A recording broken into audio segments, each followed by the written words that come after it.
बिस्मिल्लाहिर्रहमानिर्रहीम। मैं वज़ीर-ए-आज़म पाकिस्तान शहबाज शरीफ साहब का बहुत ज़्यादा मशहूर हूँ, जिन्होंने खैबर पख्तूनख्वा के गंदम की इशू के ऊपर जो है उस पर एक एक्शन लिया, जिसमें उन्होंने कल राना तनवीर साहब ने जो हमारे वफाकी वज़ीर हैं उन्होंने एक बयान जारी किया कि वो जो है वो पासों के ज़रिए जो है वो जो खैबर पख्तूनख्वा की गंदम है उसको खोल रहे हैं। यहाँ पर हम मशहूर भी हैं क्योंकि पासों के ज़रिए जो हमारी गंदम की जो है जो हमारी 36 लाख मेट्रिक टन हमें जो गंदम ज़रूरत है उसमें से 2,25,000 जो है हमें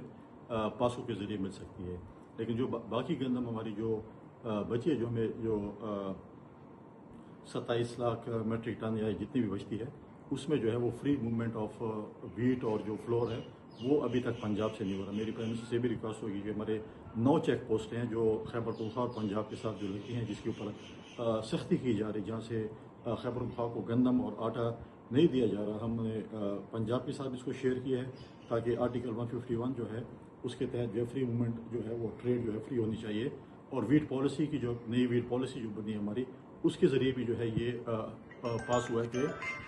फ्री ट्रेड जो है वो होनी चाहिए। लिहाजा मेरी प्राइम मिनिस्टर साहब से भी रिक्वेस्ट होगी और पंजाब हुकूमत से भी होगी कि हमारी जो चेक पोस्ट हैं पंजाब और खैबर पख्तूनख्वा के दरमियान उसके ऊपर भी एक्शन लीजिए, ताकि हमारे जो फ्री मूवमेंट है आटे की और गंदम की वो भी हो, ताकि क्योंकि पासको के ज़रिए में 2,25,000 मेट्रिक टन मिलेगी। उसके बाद बाकी जो हमारी खपत है वो भी उस पर पूरी हो। मैं उम्मीद करता हूँ कि वज़ीर साहब इस पर भी एक्शन लेंगे और खैबर पख्तूनख्वा के लोगों की आवाज़ सुनेंगे ताकि हमें सस्ता आटा और गंदम मुयसर हो। शुक्रिया।